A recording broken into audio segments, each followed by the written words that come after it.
월드컵 64경기를 모두 예상하고 분석하는 볼리TV의 신들림 프리뷰 4일차입니다. 오늘은 2조의 독일 대 일본, 스페인 대 코스타리카, F조의 모로코 대 크로아티아와 벨기에 대 캐나다 경기를 예측합니다. 그 중에서 핵심 분석 경기는 죽음의 조 첫 번째 경기인 독일 대 일본의 경기입니다. 오늘은 저 김동환 기자 그리고 윤여영 기자가 담당하게 됐습니다. 네. 이번 월드컵 4일차인 23일 저녁부터 열리는 4경기 그중 두 번째로 개최되는 경기입니다. 23일 오후 10시에 열리는 독일 대 일본의 2조 1차전 경기고요. 카타르 도하에 있는 칼리파 국제경기장에서 개최됩니다. 네. 죽음의 조라고 불리고 있죠. 2조의 첫 경기인 만큼 전 세계 축구 팬들이 관심이 정말 많이 쏠리고 있습니다. 네. 또 우리가 러시아에서 이겼던 독일 그리고 가깝지만 먼 정말 멀게 느껴지죠. 네. 먼 이웃 일본의 경기이기 때문에 국내에서도 관심이 상당히 많을 텐데요. 먼저 독일의 경기부터 분석해 보겠습니다. 네, 독일은 언제나 우승 후보로 꼽히는 팀 중 하나죠. 네. 현재 멤버가 조금 바뀌긴 했지만 2014년 브라질 월드컵에서 우승을 차지한 선수들이 여전히 뛰고 있고요. 이제 무려 15년 동안 팀을 맡았던 요하임 레브 감독이 떠나고 한지 플릭 감독이 나서는 첫 월드컵입니다. 네. 그래서 더 기대가 되고 네. 불안함도 조금 있죠. 그렇죠. 플릭 감독 체제의 독일 팀 상황을 살펴보겠습니다. 지금 팀 분위기는 좀 어떤가요? 먼저 유럽 지역 예선부터 좀 살펴보면 유럽 지역 예선에서는 제2조에 속했었고요. 네. 북마케도니아, 루마니아, 아이슬란드와 같은 좀 상대적으로 약한 팀들과 한 조에 속해서 9승 1패로 좀 쉽게 본선행에 성공을 했습니다. 그러나 네이션스 리그에서는 성적이 그렇게 좋지는 않은데요. 네. 이탈리아, 헝가리, 잉글랜드랑 한 조를 이뤘는데 6경기에서 1승 3무 1패를 거두면서 3위에 올라 있습니다. 무승부가 좀 많죠. 네. 여기에 최종 평가전에서 가상의 상대인 그러니까 일본 가상 상대죠. 오만을 상대로 1대0으로밖에 이기지 못하면서 불안감이 좀 커졌습니다. 네. 네. 우리가 당했던 오만 쇼크를 또 당할 경험을 했네요. 뻔했지만 어쨌든 이겼습니다. 네. 네.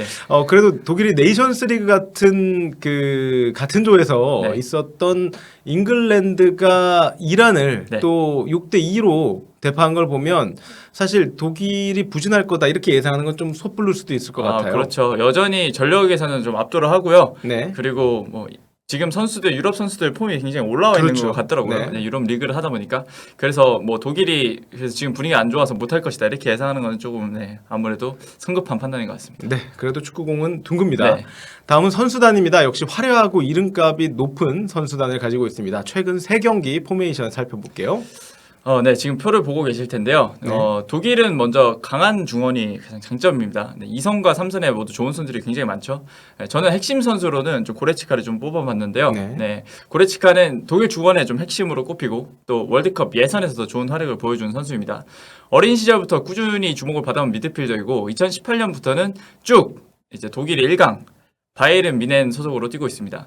힘, 속도, 볼 컨트롤 등 좀 완성형 미드필더라고 볼 수 있어요. 이 선수는 공격 포인트 생산력이 굉장히 좋고요. 월드컵 예선에서 7개의 도움을 올리면서 좀 네. 공격적으로 굉장히 많은 도움을 줬습니다. 윤용 기자처럼 이렇게 쉬지 않고 얘기하는 그런 쉬지 않고 달릴 수 있는 선수군요. 그렇죠. 왕성한 활동량도 가지고 있는 선수입니다. 네. 네, 그리고 좀 키가 커요. 네. 89cm거든요. 그래서 세트피스 상황에서도 굉장히 위협적인데 2018 러시아 월드컵에서는 조현우 선수한테 프리헤더 찬스를 좀 못 넣기도 했었죠. 맞죠? 네. 네. 어쨌든 좀 파워가 아쉬운 일본에는 위협적인 선수가 될 수 있을 것 같아서 제가 이렇게 꼽아봤습니다. 개인적으로 잘해주길 기원합니다. 네. 이번엔 넣어야죠, 헤딩골. 하지만 그 축구는 골을 넣어야 되잖아요. 네, 그렇죠. 독일의 공격수가 조금 부진하다, 불안하다, 약하다라는 이야기가 있는데 네. 공격진의 핵심 선수로는 누굴 꼽을 수 있을까요? 네, 공격진의 좀 스트라이커 자리가 굉장히 좀 오랫동안 좀 비워져 있는데, 최근에 요번에 데뷔할 선수가 있습니다. 니콜라스 필쿠르크라는 선수인데요. 네. 독일 분데스리가 승격팀 브레멘의 돌풍을 브레멘. 좀 이끌고 네. 있는 선수입니다. 이번 월드컵을 앞두고 처음에 대표팀에 발탁이 됐고요. 29살로 이제 대표팀 데뷔를 한 거니까 노망주라고 그렇죠. 볼 수 노망주죠. 있겠죠. 니까기 망주, 라고 볼 수 있겠습니다. 역시 189cm의 큰 키와 단단한 피지컬이 강점인 선수이고요. 분데스리가에서 10골을 넣으면서 득점 2위에 올라 있는 만큼 좀 독일의 신형 무기가 될 것으로 좀 판단이 되고요. 아무래도 이 선수가 예선에도 참가를 안 했다 보니까 그렇죠. 상대팀 일본에서는 좀 전력을 이 선수의 스타일이나 이런 걸 파악하는데 좀 더 주력을 해야 될 것 같습니다. 또 흥미로운 점은 독일 대표팀 데뷔전에서 데뷔골을 넣었다는 건데요. 이제 오만전이었죠. 최종 그렇죠. 평가전이었던 오만전에서 후반전 교체 투입 때 후반 35분 데뷔골이자 결승골을 넣으면서 팀 승리를 이끌었습니다. 오만을 상대로 데뷔골을 넣고 기뻐해야 되는 건가요? 그래도 어쨌든 이 독일이라는 큰 팀에서 그렇죠. 늦게 29살에 데뷔를 해서 데뷔골 넣은 거는 그 선수 입장에서는 상당히 좀 영광되는. 영광스러운 것 같습니다. 네. 그럼에도 불구하고 유럽에서 주로 활약하던 선수들을 보면 다른 나라들도 그런데 월드컵을 앞두고 부상자가 상당히 많아요. 독일은 지금 상황이 조금 어떤가요?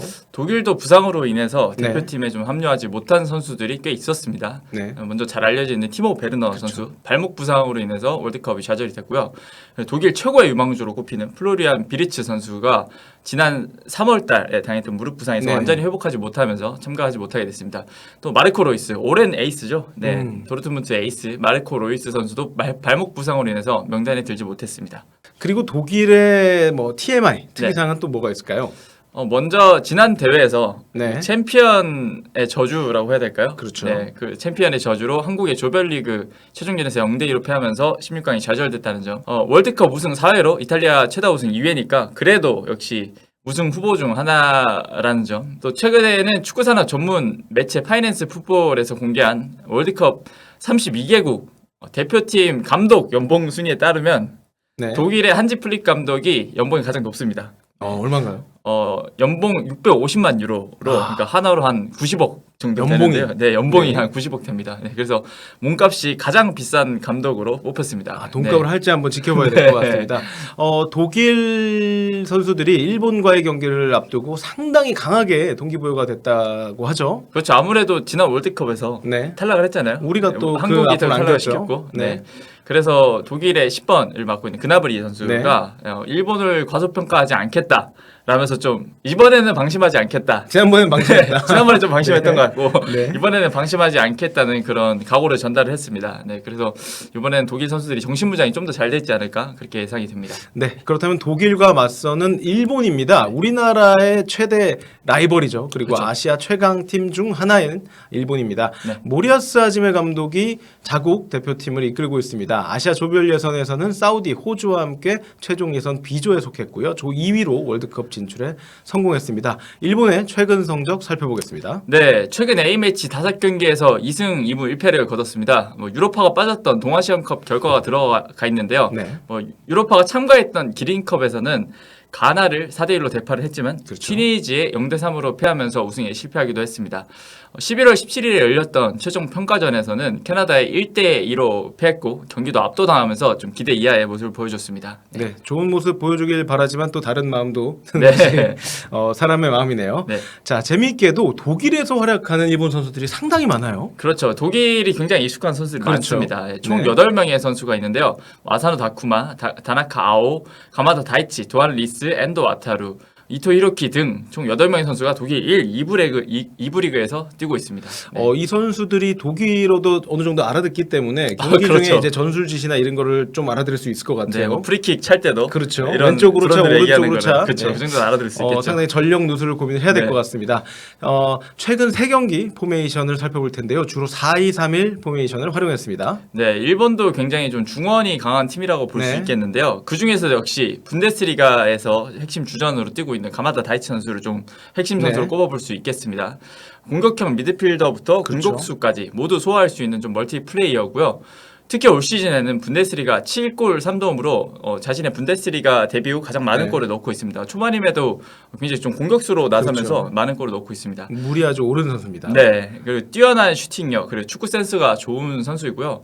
일본 대표팀에서는 23경기 7골이니까 뭐 그렇게 많은 골을 넣진 않았는데 최근에 뭐 득점 감각이 올라와 있으니까 좀 기대를 해볼 수 있겠고요. 최근 뛴 6경기에서는 2골 1도움, 네, 득점이 괜찮습니다. 9월 미국 평가전에서도 득점에 성공을 했습니다. 네, 과연 독일을 상대로도 그런 모습을 보여줄 수 있을지 기대가 되고요. 기대주 선수를 또 꼽아보자면 누굴 뽑을 수 있을까요? 역시 이 선수죠. 이강인 역시. 선수와 항상 그렇죠. 같이 절친. 오르는 네. 절친이기도 하고 바로 구보 다케우사 선수인데요. 네. 바르셀로나 유스 출신이면서 레알 마드리드로 이적을 하기도 했고 그렇죠. 그리고 올 시즌에는 레알 소시에다드에서 주전으로 활약을 하고 있습니다. 이제 완전히 이적을 했죠, 소시에다드로. 그렇죠. 네, 마요르카에서 이강인 선수와 함께 호흡을 맞춘 적이 있고요. 그리고 두 선수가 굉장히 가까운 사이로 또 알려져 있습니다. 네. 작은 키에도 빠르고 기술이 좋고요. 드리블 돌파로 상대방을 좀 흔들 수 있는 유형입니다. 네, 그래서 근데 또 킥력 보통 이런 선수들이 킥력이 안 좋은 경우가 그렇죠. 많은데 이 네. 선수는 또 킥력도 준수합니다. 일본 대표팀에서도 꾸준히 구보한테 기회를 주고 있거든요. 좀 이강인 선수와는 좀 다른 점일 수 있겠는데 네. 어쨌든 구보 선수가 좀 더 프로 무대에서 좀 더 먼저 활약을 하기도 했고 일본 대표팀에서도 차근차근 계속 경기에 출전을 하면서 지금은 핵심 주전자원으로 뛰고 있습니다. 네. 이강인 선수와 구보 다케우사가 나란히 이번 월드컵에서 좋은 모습을 보여준다면 또 둘의 사이도 굳건해질 것 같아요. 아, 그렇죠. 네. 네. 전력의 변수를 꼽자면 어떤 걸 뽑을 수 있을까요? 아까 중원이 좋다고 네. 이야기 드렸는데 하필 또 중원에 좀 부상으로 인한 변수가 있습니다. 네, 뭐 미드필더 모리타 히데사마가 종아리 부상으로 네. 좀 출전이 불투명한 상태인데 한 컨디션 50% 정도? 50대 네. 50으로 나올 수 있다고 해요. 그리고 엔도 와타루 선수, 두 선수 모두 좀 분데스리가에서 활약한 선수인데 엔도 와타루 선수도 뇌진탕 증세로 인해서 좀 출전에는 좀 지켜봐야 될 것 같습니다. 네, 첫 경기부터 우승 후보인 독일과 맞붙기 때문에 상당히 최강의 전력으로 나설 수밖에 없는 상황인데 네. 좀 지켜봐야 될 것 같습니다. 네. 독일 같은 경우에는 일본을 상대로 방심하지 않겠다라는 그렇죠. 뭐 이런 얘기를 했는데요. 일본은 또 다른 이야기를 했죠. 그래서 일본 주장 요시다 마야 선수죠. 네. 네, 요시다 마야 선수는 독일 매체 슈포르트 빌트와 인터뷰에서 독일과 일본이 물론 같은 수준의 팀은 아니다. 독일은 우승만 4번 한 팀이다. 그러나 승산이 없는 건 아니다. 게다가 독일이 무적이 아니라는 거를 한국이 보여줬다라고 네. 인터뷰를 좀 했습니다. 네, 우리가 일본에게 위대한 영감을 보여줬군요. 아시아 팀들의 매운맛을 좀 보여줬으면 좋겠습니다. 네, 지금 아시아 팀들이 좀 부진을 하고 있는데 맞아요. 과연 일본과 한국, 아시아의 좀 최강 팀으로 불리는 두 팀이 어떤 모습을 보여줄지 굉장히 기대가 됩니다. 네. 다음으로는 F조의 첫 경기죠. 모로코와 크로아티아의 경기를 살펴보겠습니다. 네. 모로코와 크로아티아의 경기는 23일 오후 7시 알코르의 알바이크 스타디움에서 진행됩니다. 네, 모로코는 2018 월드컵에 이어서 2회 연속으로 네. 월드컵 본선에 진출 성공했습니다. 2018년 월드컵에 참가했던 뭐 베나티아, 뭐 엘 아흐마디, 뭐 부스파 이런 선수들 다 은퇴하면서 이제 없고요. 뭐 암라바트 이런 선수도 다 대표팀 떠났어요. 네. 네. 근데 어쨌든 1994년, 98년 대회 연속 참가한 데 이어서 두 번째로 본선 진출을 자격을 딴 선수들이 포진해 있습니다. 보면 유럽 무대에서 활약 중인 로맹 사이스 선수, 아슈로프 하키미, 야신 부누가 좀 대표팀 준축으로 팀을 네. 이끌고 있고요. 특히 하키미 선수가 모로코의 원더보이로 꼽힙니다. 네, 풀백이지만 공격적인 재능이 굉장히 좋고 공수에서 많은 역할을 할 것으로 기대가 됩니다. 네. 크로아티아는 또 러시아 월드컵에서 준우승을 한 아주 빛나는 팀이에요. 네, 그렇죠. 네, 월드컵 예선에서도 네. 조 1위로 통과하면서 지난 시즌 준우승한 팀의 그런 저력을 보여줬다고 그렇죠. 볼 수 있겠습니다. 달리시 감독이 4-3-3 전형을 활용을 하고 있고요. 네. 4-1-4-1 전형으로 포메이션을 그렇죠. 변화를 하기도 하고 특히 중앙 3미들이 굉장히 핵심적입니다. 브로조비치, 코바치치, 모드리치로 구성된 중원 자체는 뭐 세계 최고의 수준이라고 그렇죠. 볼 수 있겠죠. 특히 주장 모드리치 선수가 핵심으로 꼽히는데요. 모드리치는 자타공인 세계 최고의 미드필더죠. 네, 발롱도르 수상자이기도 하고. 네. 네.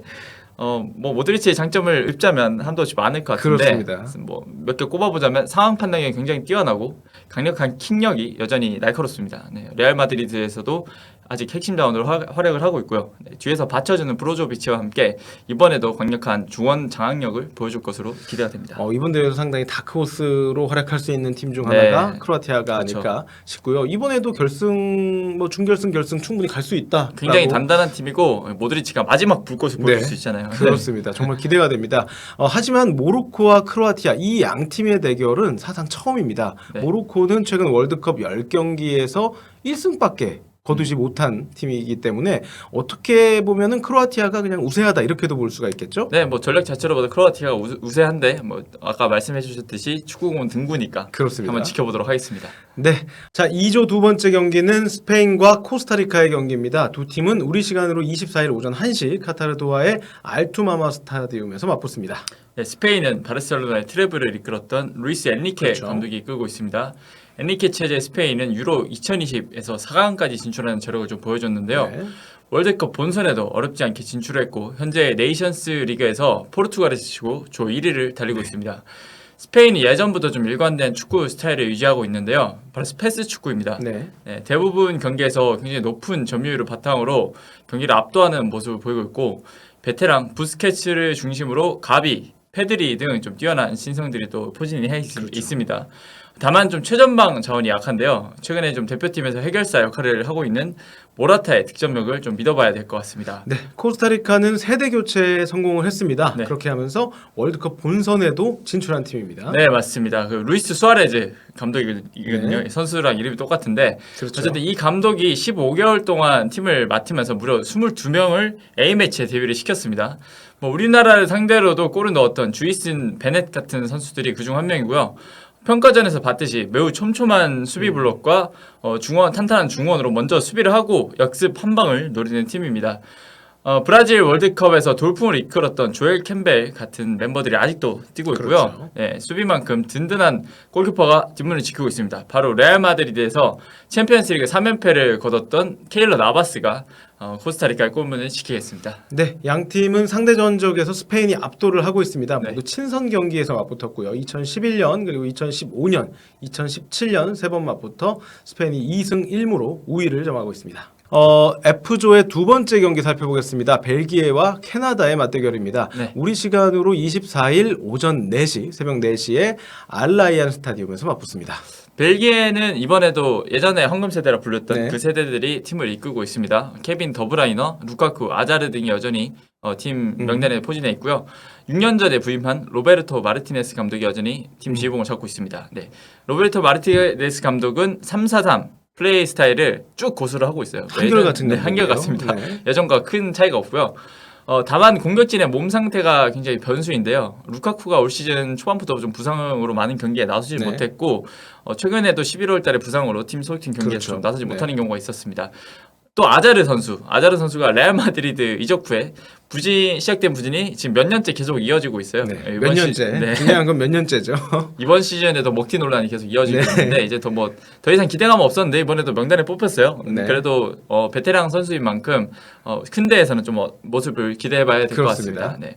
역시 더브라이너가 공격을 풀어줘야 되는 상황이겠죠. 더브라이너는 친선 경기를 제외한 최근 A매치 10경기에서 나온 18골 중에서 8골에 관여를 네, 했습니다. 맞습니다. 역시 이런 공격 포인트 생산력이 굉장히 좋은 선수인 만큼 이번 월드컵 최고의 선수 중 한 명으로 좀 활약이 기대가 됩니다. 네, 캐나다는 1986년 이후에 처음으로 본선 무대를 밟았습니다. 네, 무려 36년 만에 네. 본선행에 성공을 했는데요. 그것도 북중미 예선 1위로 본선 행에 올랐습니다. 그렇죠. 모두의 예상을 뛰어넘었어요. 네, 최근 친선 경기 결과도 굉장히 좋았는데요. 카타르 우루과이를 2대0으로 꺾었고 최종 평가전에서는 일본을 2대1로 잡았습니다. 다만 가장 큰 변수가 최근에 좀 발생을 했는데 팀 최고 스타이자 에이스인 알폰소 데이비스, 바이에른 네. 미넨에서 뛰는 이 선수가 햄스트링 부상으로 인해서 이 경기에서 결장할 가능성이 좀 있습니다. 네. 이 점이 아무래도 최대 변수로 꼽힙니다. 뭐 에이스기도 하지만 사실상 뭐 많은 역할을 해야 되는 그런 선수이기 때문에 그렇죠. 네. 전력 누수가 상당히 크다고 볼 네. 수 있겠습니다. 네. 자, 이런 정보들을 바탕으로 각 경기 결과를 예측해 보도록 하겠습니다. 저희 승부 예측은 기본적으로 승무패로 이루어지고요. 구체적인 이유를 설명드리는 방식으로 이루어지는데요. 네. 먼저 독일 대 일본의 네. 경기 해설위원님께서는 독일의 승리를 예상을 해주셨고요. 네. 나머지 기자들도 모두 독일의 승리를 예상을 그렇습니다. 했습니다. 모두가 예라고 할 때 누군가 아니오라고 해야 되는데 그런 사람은 없는 것 이번 같고요. 경기에서는 없었습니다. 네. 크로아티아와 모로코의 경기 역시 저희 이제 서영욱 해설위원을 비롯한 기자들 역시 크로아티아의 승리를 예측했습니다. 그런 네. 거 아닌가요? 사장님이 짜장면을 먹으면 다 같이 짜장면을 먹는 그런 게 아닌가 싶고요. 네. 스페인과 코스타리카의 경기죠. 여기는 좀 달라요. 네, 여기는 이제 서영우 해설위원께서는 네. 스페인 승을 예상을 했는데 나머지 기자들은 다 무승부를 예상을 했습니다. 네. 아무래도 스페인이 공격진이 조금 약한 만큼 네. 좀 답답한 경기가 될 수 있겠다라고 이렇게 생각하는 것 같고 코스타리카 같은 경우에는 우리나라와 경기에서 그렇죠. 굉장히 단단한 모습을 보여줬거든요. 네. 그런 만큼 뭔가 수비적으로 임하면서 무승부라는 결과를 이끌어낼 것이다라는 네. 좀 그런 예측을 한 것 같습니다. 고용 관계에 따라 갈린 스페인과 코스타리카의 승부 예측도 한번 지켜볼 만하겠고요. 네. 벨기에와 캐나다의 대결. 이것도 뭐 볼 거 없이 모두가 네. 벨기에 승을 손을 들어줬습니다. 네. 네. 누적 적중률을 한번 살펴보겠습니다. 저희 그렇습니다. 서영욱 해설위원 네. 25%. 네, 4경기 중 한 경기를 맞추셨죠. 네, 그리고 윤효영 기자 반타작하고 있고요. 네. 김종용 기자가 100% 신들린 모습을 어, 보여주고 있습니다. 이 제목이 신들린 프리뷰잖아요. 네. 역시 이 저희 세계관에서는 그렇죠. 김정경 기자가 가장 신들린 모습 보여주거든요. 과연 어떤 신이 붙을지, 잡신이 붙을지 한번 지켜보도록 마치도록 하겠습니다. 오늘의 신들림 프리뷰 여기까지입니다. 네. 여러분도 댓글을 통해서 승부 예측을 남겨주시기 바랍니다. 5일차에서 뵙겠습니다.